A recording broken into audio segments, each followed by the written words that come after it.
Bismillahirrahmanirrahim, alhamdulillah, wassalatu wassalamu ala rasulillah.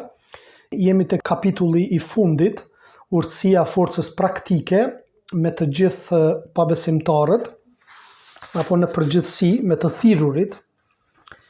Kemi arritur te gradat e gjihadit dhe llojet e tij, apo gradat e përpjekjes, se gjihadi vllazni është keq kuptuar që vetëm me luftë.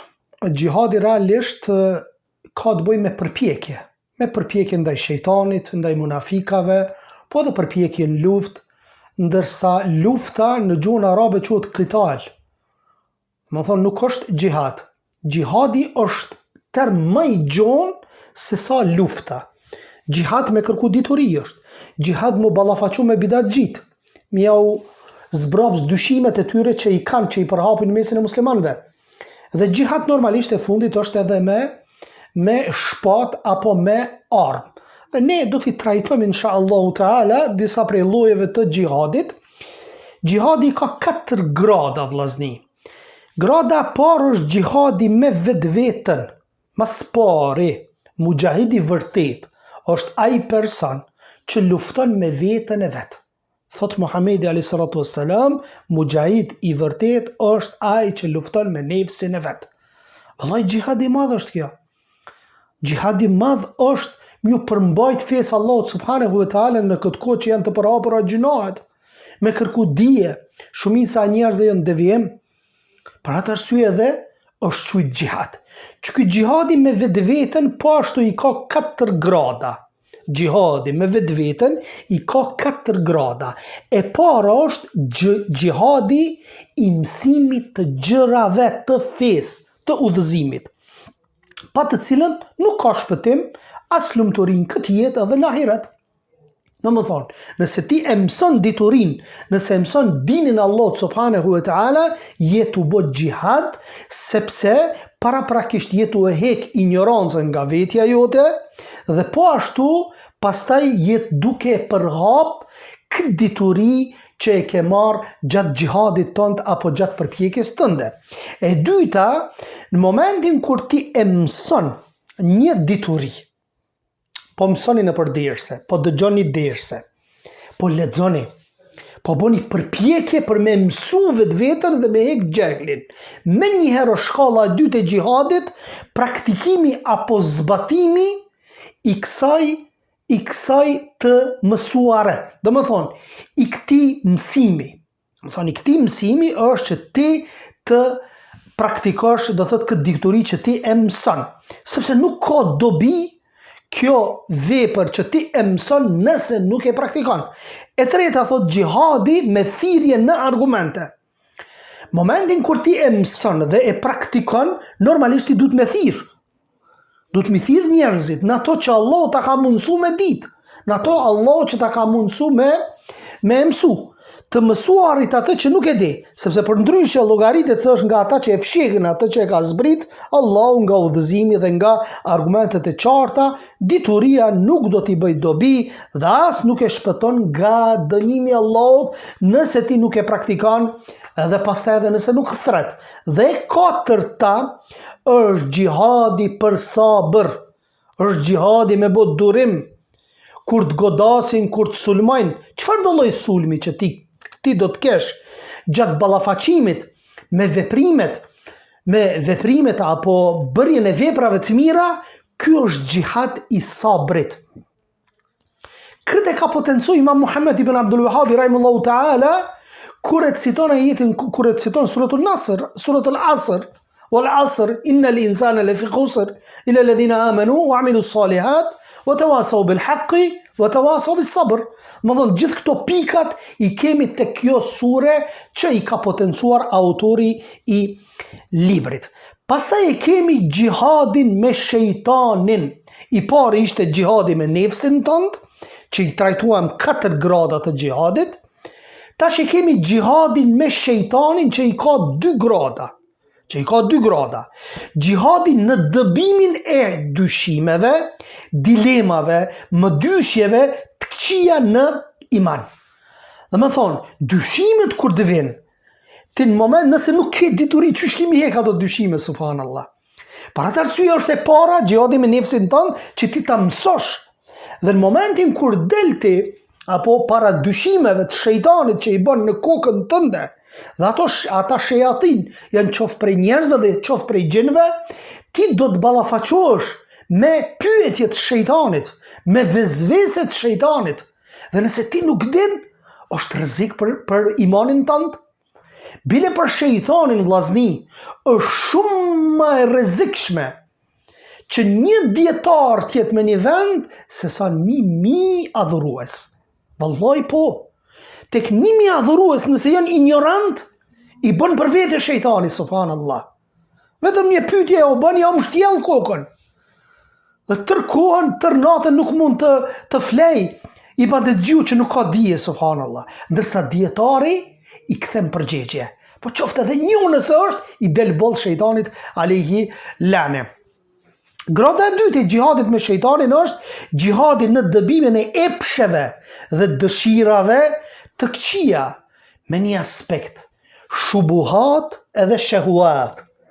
Më thonë, dyshimet dhe epshi. Dyshimet dhe epshi. Sepse dikush nuk ka dyshime. Dikush e din fen Allah subhanahu wa taala. Mirë po nuk e ndal epshin. Epshi e mund, subhanallah. E din që filon gjeja, filon veprimi, filon mëkati është haram, është i ndaluar. Mirë po epshi se lën dhe ky devjon në aspektin e epshit, në aspektin shehawat. Dhe mos të harrojmë se dyshimet apo devijimet në dyshime janë më të rrezikshme, sepse mendon se është ashtu, a realisht nuk është ashtu. Ndërsa tek devijimet epshore është çështja pak më e lehtë, sepse personi e din dhe herdo kurdo shpresohet tek Allah subhanahu wa taala që do të kthehet. Apo edhe pse edhe kjo është e rrezikshme, thot Allah subhanahu wa taala, dhe prej tyre ne bëm prijes që me urdhrin ton udhëzojmë, pasi që ata që i bëm prijes ishin të durueshëm dhe ndaj argumenteve tona ishin të bindur, të durueshëm. Shiko, të durueshëm është fitnë e madhe. Ke fitnë në xhami, ke fitnë me njerëz, ke fitnë ndaj femrave, ke fitnë ndaj pasurisë, çdo gjë është fitnë në këtë botë. Çdo gjë është fitne, përpos Allahu kon e ka mëshiru dhe ruan nga këto sulme të epshit. Kjo ishte sa i përket gjihadit me shejtanin që ndahet në 2 grada. E treta është gjihadi me pabesimtarët dhe munafikët që i ka 4 grada. I ka 4 grada. E para është urrejtja me zemër. E dyta është me gjuhë. E treta është me pasuri, kundrejt jo besimtarve dhe munafikve. Dhe e katërta është me dorë. Dhe katërta është me dorë për ato që ka fuqi ekzekutimi, e kemi thënë çdo herë. Apo gjihadi kundër kafirëve veçohet me dorë, ndërsa gjihadi kundër munafikëve me çka? Me gjuhë, vllazni. Sepse munafiku futet mesin ton, mesin e besimtarve dhe fut dyshime, sulme ndaj fesë Allahut subhanahu wa taala, dhe këto dyshime dhe këto sulme ndaj munafikave, kush e merr bajrakun për t'i goditur munafikat, janë dietarët, janë hoxhallarët. Sa i del, unë i shoh subhanallah në emisione, thot unë musliman jam, unë e du fen, ndërsa terrezi, kërdi bën ndaj fesë islame. Qëllimi i tij është goditja e islamit, ndërsa për me ta mbështjell ty, thot unë jam musliman, babe babgjysh, gjyshi jem ka qenë filan xhamin muezin apo imam apo ku e dione, ndërsa vetë është munafik. Është munafik, po në anën tjetër thot jam musliman për t'ja mbështjell njerëzve, do thot qëllimin e tyre. Pastaj kemi gjihadi kundër zullumçarve që e kanë tepruar nga bidatxhinjet dhe keqbërësit, dhe kjo i ka 3 grada. Me dorë nëse mundet mujahidi ta bëj këtë, apo ka fuqi ekzekutive. Nëse nuk mundet, kalon me gjuhë. Sepse edhe bidatxhiu vllazni, për shembull, grupet e ndryshme që shkaktojnë trazira në mesin e muslimanëve për e xhawarexhve, nuk luftojnë vetëm nëse i kanë bindjet. Në momentin kur ata bëjnë trazira, e marrin shpatën dhe i luftojnë musliman, atëherë bëhet obligim me dorë që t'i ndalim ata agresor, apo? Nëse nuk kemi mundësi, atëherë çfarë? Atëherë fillojmë me gjuhë duke i bojkotuar dhe duke u hequr dyshimet, u hedhur poshtë dyshimet e tyre. Nëse nuk mundet, atëherë normalisht bëjmë xhihad me zemër dhe ajo është imani më i dobët. Apo bëjmë përpjekje me zemër apo urrejtje me zemër ndaj të keqes që e bëjnë munafikët, që e bëjnë bidatxhinit në përgjithësi. Pejgamberi alayhis salam ka thënë: kush prej jush e shenjë të keqe, thot le ta ndërroj me dorën e vet, e nëse nuk mundet, thot me gjuhën e vet, e nëse nuk mundet, atëherë me zemër. E ky është imani më i dobët, siç e kemi thënë edhe në derset në ligjëratat e kaluara. Xhihadi me vetveten është para xhihadit të armikut të jashtëm, vëllazëri. Më pari, ne përpjekjen tonë duhet me bë me zemër. Me zemër ti duhet me pas durim kur përhapen gjunahet e mëdhaja, duhet me pas durim se si me i ndryshu ato gjunahe. Pastaj thot, besimtari nëse nuk lufton veten së pari për të bërë atë që e ka urdhëruar Allahu, që ta ka ndaluar Allahu dhe të ka urdhëruar, nëse ti nuk je në gjendje me bë, ku do me bë xhihad Allah? Nëse ti nuk i fal namazin e sabahut, si po do me bë xhihad fi sabilillah? Si po do me bë? Thjesht xhihadin kryesor në fillim nuk jeto e bo me trupin tënd, me nefsin tënd. Një jastëk, një organ nuk pehek prej trupit për me fal namazin e sabat, e ti do të del karshi armikut me luftu, nuk ka asgjë prej teje. Pastaj thot, sepse s'do të mundet ta luftoj armikun e ti e ta fitoj kur armikun që e ka afër nefsin vetëm e ka mundur dhe e sundon. Ai nuk ka mundësi të dal para armikut derisa të bëj xhihad, thot, me veten e tij para të dalë. Këta janë dy armiq, nefsi dhe armiku i jashtëm. Dhe thot, e mes tyre ka armikun e tret, nuk mundet besimtarit i luftoj këta dy pa e luftuar të tretin. Ai që ndron mes këtyre dyve dhe urvatet ta shmang njeriu nga xhihadi i tyre, e frikson vazhdimisht. E ky kush është? Është shejtani mallkun.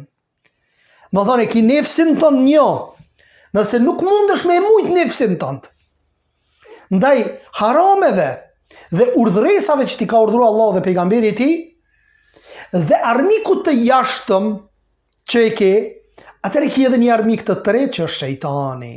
Nëse qëta të dytë ti s'mundesh, atëherë dije që edhe shejtani nuk ki me mujt me qenë bizotrus ndaj shejtanit.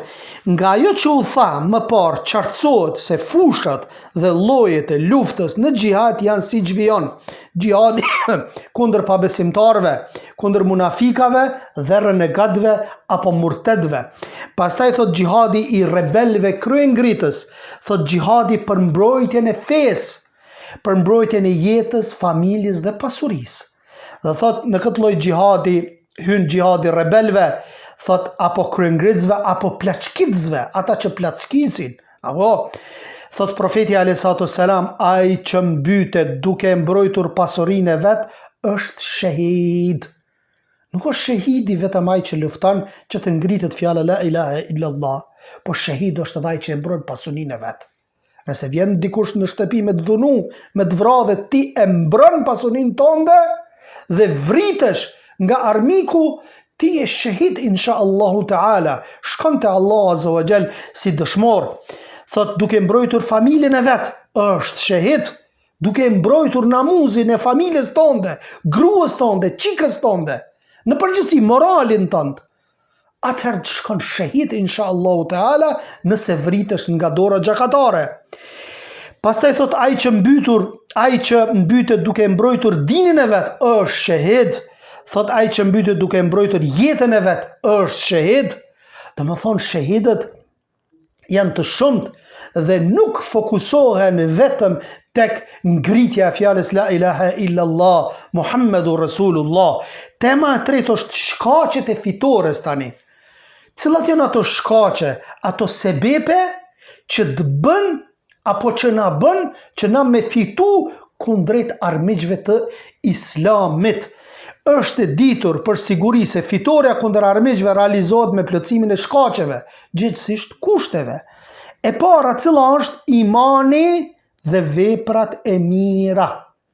Nëse ti nuk ki iman, nuk e ki akiden e pastër dhe veprat e mira sipas Resulit a.s., sipas urdhrit nga Allah dhe Resuli a.s., duke mos bërë bidate, ti nuk e ki marrë shkakun e dur apo shkaqet e dura për fitore. Nuk keme pas rezultat. Nuk keme pas rezultat. Ne po i shohim vendet e muslimanve që po sulmohen, vendet e muslimanve që po okupohen në përgjithësi. Pse nuk ka rezultat të mirë? Shkaqet nuk i kemi marrë si duhet. Sepse kushdo qoftë prej muslimanve, nëse i merr shkaqet që e lyp Allah dhe pejgamberi i tij, domosdoshmë kime pas o fitore o shehitllëk. O fitore o shehitllëk. Por se problemi është tek ne.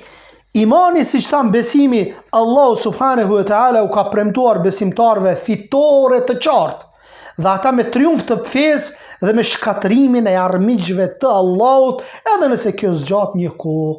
Allahu subhanahu wa ta'ala thot, me të vërtet, thot, ne me të vërtet do t'i ndihmojmë të dërguarit tanë në jetën e kësaj bote, po dhe ata që besuan, si dhe në botën ditën e prezantimit të dëshmive.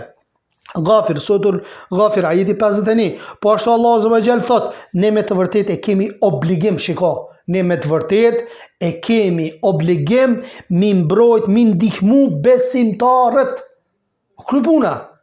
Ne thot e kemi obligim, ja kemi bo vetës obligim, mi ndihmu besimtarëve. Pse s'po ndihmon Allah subhanahu wa ta'ala disa prej besimtarëve? Sepse shkaqet, kushtet, këto gjë nuk janë të i bo. Për atë arsye dhe jemi ku jemi. Bile shumë mirë jemi se sa mëkatin e bëjmë dhe sa metodat të ndryshme jashta metodës të sunetit pejgamberit a.s. janë duke i bërë muslimanët, besimtarëve të cilëve Allah subhanahu wa ta'ala u ka premtuar fitore, janë të përshkruar me fjalën e Allahut azza wa jall, dhe thot Allahu azza wa jall, e besimtar të vërtet janë ata vetëm kur përmendet Allahu, thot ju rënqethen zemrat. Allah kur përmendet, ju rjedhin lotët, ju rënqethen zemrat. Thot ushtohet besimi dhe Zotit të tyre ata i mbështeten, ata të cilët e falin namazin rregullisht dhe ata që i kemi furnizuar ata japin prej zakatit apo sadakas, të tillët janë besimtarët e vërtet. Suratul Anfal, ajeti 2 dhe 4. Kjo ishte sa i përket imanit. Dhe pika dytë është veprat e mira. Imanin, akiden duhet me pas sakt. Jo iman që ka shirk, jo akide që ka bidatën në ta, po akiden që ka pas Muhamedi a.s., shokët e tij dhe gjitha jo gjenerat e ndritshme. Dhe mbi këtë akide, mbi këtë themel, i kemi veprat e mira. Mirë, po këto veprat mira duhet plotësohen me dy kushte: sinqeriteti dhe e dyta sipas sunetit të pejgamberit sallallahu alaihi wasallam. Thot Allahu azza wa jall, Allahu ka premtuar, shikoni, u ka premtuar. Premtimi i Allahut është hak. Allahu azza wa jall nuk gënjen. Allahu u ka premtuar, thot, atyre që besuan. Çfarë besimi? Besimi i pastër dhe bën vepra të mira. Çfarë vepra? Normalisht duhet me qenë në konsistencë me urdhrat e Allahut dhe të pejgamberit alayhisalatu wassalam, se do t'i bëj zotrues në tokë. Allahu akbar. Allahu ka premtuar atyre që besojnë dhe bëjnë vepra të mira, që kam i bë zotrues në tokë. Kam i bë zotrues, udhëheca në tokë kam i bë. Kanë me udhëheq botën. Thot, ashtu siç i pat bërë zotrues ata që ishin para tyre. Dhe thot, fen që e pëlqej për ta, Islamin, thot, do t'ua bëj të mundur ta zbatojnë dhe do t'ua ndroj frigën me siguri. Masi që kanë pas frigë, nga armiqtë e Islamit, kur muslimanët ju kanë kthyer in tansurullah yansurkum wa yuthabbit aqdamakum, nëse ju e ndihmoni fen, Allahu ndihmoni Allahun, Allahu ju ndihmon juve dhe ju forcon për qëndron këmbët tuaja. E nëse ne këto e ndihmojmë Allahu subhanahu wa taala, e ndihmojmë, do thotë e ndihmojmë fen duke praktikuar atë, Allahu subhanahu wa ta'ala pas frigës që i kemi pasur nga pabesimtarët, Allahu të bën zotrues në tokë. Mirë, po cili është kushti? Ata mua më adhurojnë dhe nuk më përshkruajnë shok me askënd. Nuk më bëjnë shirk. Nëse i kemi tauhidin mesin e muslimanëve, Allahu subhanahu wa ta'ala në fund po thot, është kusht që ta kesh tauhidin e Allahut subhanahu wa ta'ala. Suratu Nur, ajeti 55. Po ashtu ndihma ndaj fesë Allahut azza wa jall nga shkaqet e mëdha të fitores është ndihma fesë Allahut azza wa jall, duke ruajtur atë me besim, me të shprehur me vepra dhe thirrje. Thot Allahu azza wa jall, thot ai ndihmon ata të cilët kur ne u mundsojmë vendosjen në tokë, e falin namazin, e japin zakatin, thot.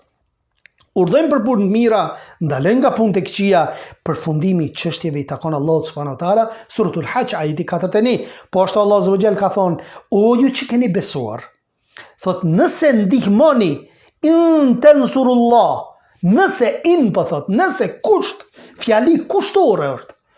Thot nëse e ndihmoni fen Allahut subhanahu wa taala, Allah ka për t'ju ndihmuar juve. Dhe çfarë? Ju forcon kohën tuaj, thot. Ju përforcon këmbët. Suratul Muhammed, ajeti 7. Mirë po nëse ndihmoni Allahun, nëse ju i ktheni dinit Allahut, nëse i praktikoni urdhrat Allahut dhe pejgamberit të tij, yansurkum. Ama thonë Allahu subhanahu wa ta'ala do t'ju ndihmoj, do thot yansurkum wa yuthabbit aqdamakum, dhe ju ndihmon dhe ju përforcon këmbët. Pastaj kemi mbështetjen e Allahut te vekuli dhe marrja parasysh e shkaqeve. Mbështetja në Allahun në përgatitjen e forcës është nga faktorët e mëdhenj. Nëse Allahu ju ndihmon, s'ka kush fala ghalib lakum, s'ka kush që ju mund. Nëse ju ndihmon Allahu, nuk ka kush që ju mund, subhanallah. Luftën e Bedrit ishin 300 vet muslimanë, 300 e disa vet. Dhe mushrikët ishin 1000. Po Allahu subhanahu wa taala dërgoi melajke, dërgoi Gjibrilin alayhis salam, që u bëri ball shejtanit dhe shejtanëve nga njerëzit mushrikëve. Dhe e mundën atë betejë, e fituan. Pse? Se i kishin raporte të mirë me Allahu subhanahu wa taala. Subhanallah, sahabit nderuam në betejën e Uhudit. Vetëm një urdhër nuk e qunë vend, një urdhër. Një urdhër shigjetarët e humbën betejën. Allahu akbar. Veç një vllazni, vetëm një. Ishin malin e Uhudit, ju tha Muhamedi alayhi salatu wasalam, çfarë do mënyrë, çfarë do forme, çfarë do gjendje që ndodh, çfarë do rrethane, mos zbritni nga vendet shigjetarëve. U mashtruan, menduan se fituan, e humbën betejën. Mrapa ju kthyn Khalid ibn Walidi dhe grupa e tij mushrikëve dhe humbën muslimanët betejën për një urdhër. Sa urdhër na nuk i qejmë vend, subhanallah. Edhe po presim fitim apo po presim përfundim të mirë, shumë jemi të fituar bile. Shumë gjendje të mirë jemi se çfarë duhet me qenë nga urdhat që nuk i qejmë në vend. Allahu azza wa jalla thot, mbështetu Allahut se mjafton Allahu të jetë mbrojtës i yti, po ashtu mbështetet Allahu subhanahu wa taala me besim në premtimin dhe ndihmën e tij, marrja parasysh e shkaqeve në suazat shariatit, konsultimi me përgjegjësit, thot i dërguar Allahu sallallahu alaihi wasallam, me gjithë inteligjencën që e ka poseduar, prap është konsultuar me sahabët e vet. Do të mi pas këshilltar. Bile Sheikhul Islam ibn Taymija thot në librin e tij, kur flet për qeverisjen islame, thot nëse një prijes është i ashpër dhe ngre ka ashpërsia, thot këshilltarin e tij duhet ta bëj njeri të butë, që tjetë një lloj balancimi, një lloj mesatarie. Nëse prisi është i butë, apo atëherë këshilltari duhet jetë më i ashpër. Nëse anon për shembull më shumë tek falja se sa tek kërcënimi, apo atëherë këshilltarin gjeria që është pak më i ashpër që të balancohet apo të vjen një lloj mesatarie dhe e kundërta, sepse as ashpërsia, po as butësia e tepërt nuk është mirë. Nuk është mirë. Apo dëgjohemi? Apo njihet mirë? Po, tash po. se u ndërprej pak më doket. Thot Allahu subhanahu wa ta'ala, ti ishe i but ndaj atyre nga sa Allahu të dhuroi mëshirë, e sikur ti ishe i vrasht, e zemër ngurt, ata do të largoheshin nga ti, andaj ti faljo atyre dhe kërkon ndjes për ta dhe konsultohu me ata për të gjitha çështjet. Suratul Ali Imran 159 dhe thot Allahu azza wa jall, e çështjen e tyre ata e kanë me konsultim të përbashkët mes tyre deri në takimin e radhës me përqendrimi në takimin me armikun. Subhanak Allahumma wa bihamdik, ashhadu an la ilaha illa ant, astaghfiruka wa atubu ilaik. Allahu ju shpërbleft.